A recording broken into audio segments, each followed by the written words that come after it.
جی السلام علیکم، کیسے ہیں آپ سب؟ اچھا، آج قرآن مجید کا تھوڑا سا ترجمہ اور اس کا انشاءاللہ مفہوم اس ویڈیو میں آپ سنیں گے۔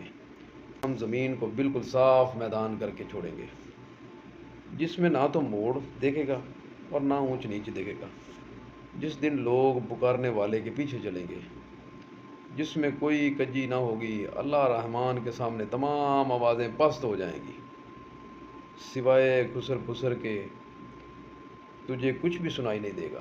اللہ فرماتا ہے ہم زمین کو اس طرح ہموار کر دیں گے، بالکل برابر کر دیں گے، تب آپ کو کوئی موڑ اونچ نیچ پہاڑوں کو تو اللہ تعالیٰ ریزہ ریزہ فرما دیں گے، کوئی چیز ایسی نظر نہیں آئے گی۔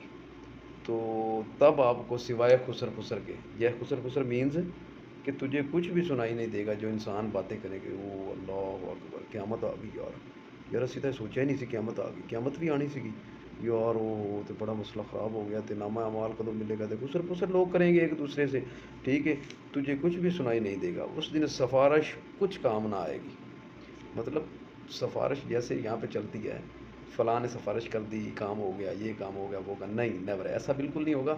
سفارش کام نہ آئے گی، ٹھیک ہے، مگر جسے رحمان حکم دے، مگر اللہ تعالیٰ جسے حکم دے گا اس کی سفارش کام آئے گی، جسے اللہ حکم دے، ٹھیک ہے۔ قرآن مجید کے الفاظ یہ ہیں، اور اس کی بات کو اللہ تعالیٰ اس کی بات کو پسند فرمائے گا، جس کو اللہ سے سفارش کا اختیار دے گا اور اس کے بعد اللہ اس کی بات کو پسند فرمائیں گے۔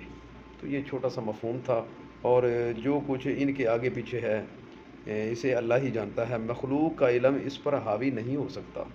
مطلب جو مخلوق کے پاس علم ہے، اللہ تعالیٰ کی ذات اتنی بلند و بالا ہے، جو علم اللہ تعالیٰ کی ذات کو ہے، مخلوق کا جتنا بھی علم ہے اللہ تعالیٰ کی ذات پر حاوی نہیں ہو سکتا۔ اللہ تعالیٰ کی ذات بہت بڑی ہے۔ السلام علیکم ورحمۃ اللہ وبرکاتہ۔